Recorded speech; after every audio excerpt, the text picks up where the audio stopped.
একসাথে 12টি টেন্স নয়, মাত্র 4টি টেন্স, প্রেজেন্ট টেন্সের 4টি টেন্স যদি শিখতে চান তাহলে ভিডিওটি শুরু থেকে শেষ পর্যন্ত অবশ্যই দেখবেন। Welcome back to learn with Billal. যদি আপনি পেজে হয়ে থাকেন পেজটি ফলো দিবেন, চ্যানেলটি সাবস্ক্রাইব করবেন। আর যদি 4টি টেন্স অনায়াসে সঠিক পদ্ধতিতে শিখতে চান তাহলে ভিডিওটি শুরু থেকে শেষ পর্যন্ত অবশ্যই দেখবেন। তো কথা না বাড়িয়ে চলুন শুরু করি। প্রেজেন্ট টেন্সের 4টি যদি আমি আপনাদের উদাহরণ সহকারে বোঝাই তাহলে সুবিধা হবে আশা করা যায়। যে আমি এখানে সাবজেক্ট হিসেবে আই নিলাম, ভার্ব হিসেবে ইট নিলাম। ইট, আই ইট, আমি খাই। এটা ভার্বের সাবজেক্ট প্লাস ভার্বের প্রেজেন্ট ফর্ম, এটা প্রেজেন্ট ইনডেফিনিট টেন্সের গঠন। সাবজেক্ট প্লাস ভার্বের প্রেজেন্ট ফর্ম, এটা হচ্ছে প্রেজেন্ট ইনডেফিনিট টেন্সের গঠন। এরপর আসতেছি প্রেজেন্ট কন্টিনিউয়াস টেন্স। আয়ের পরে অ্যাম ইজ আর যে কোনো একটা বসবে, তা আয়ের পরে অ্যাম দিলাম, আই অ্যাম, আয়ের পরে অ্যাম বসে। এর ভার্বের সাথে ING, EATING, I am eating, আমি ভাত খাই, I try, I eat. Sorry, ভাতের ব্যাপারটা আনি, অবজেক্ট আনিনি, তো যে অবজেক্ট চান তাহলে আই ইট রাইস, এখানেও রাইস দিলাম। আই ইট রাইস, আমি ভাত খাই। I am eating rice, continuous tense মানে চলমান, অর্থাৎ যে কাজটা চলছে। এটা হচ্ছে সাধারণ কথা, আই ইট রাইস, আমি ভাত খাই, সাধারণ কথা। আই অ্যাম ইটিং রাইস, আমি ভাত খাচ্ছি বা খাইতেছি, যে কোনোভাবে বলতে পারেন আপনারা। তাই এখানে সাবজেক্ট পরে অ্যাম ইজ আর প্লাস ভার্বের সাথে আইএনজি। তো আই অ্যাম ইটিং রাইস, আমি ভাত খাচ্ছি, আমি ভাত খাইতেছি, যে কোনোটা বলতে পারেন। এরপর আসতেছি আয়ের পরে হ্যাভ এজ যে কোনো একটা, অর্থাৎ প্রেজেন্ট পারফেক্ট টেন্সের।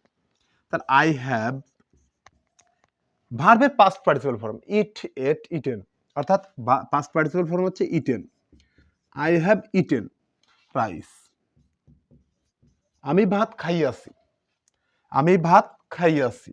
আসি, আসো, আসে, আসেন, এগুলো থাকলে প্রেজেন্ট পারফেক্ট টেন্স। তেসি, তেসো, তেসে, তেসেন, এগুলো থাকলে হচ্ছে প্রেজেন্ট কন্টিনিউয়াস টেন্স। আর সাধারণ কোনো কথা হলে বর্তমানের, সেটা হচ্ছে প্রেজেন্ট ইনডেফিনিট টেন্স। এইবার থাকলো হচ্ছে প্রেজেন্ট পারফেক্ট কন্টিনিউয়াস টেন্স।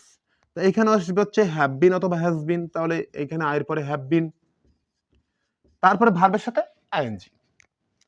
এই যে eating, eating, I have been eating rice for 3 minutes।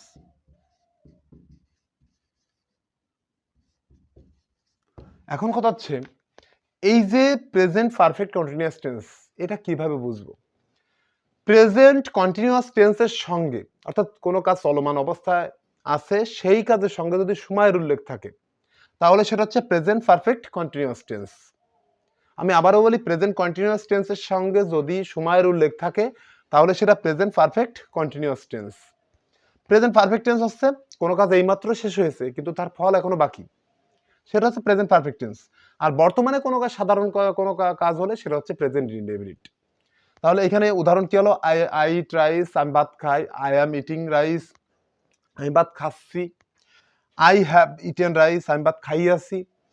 I have been eating rice, আমি ভাত খাইতেছি ফর 3 minutes, 3 মিনিট ধরে ভাত খাচ্ছি।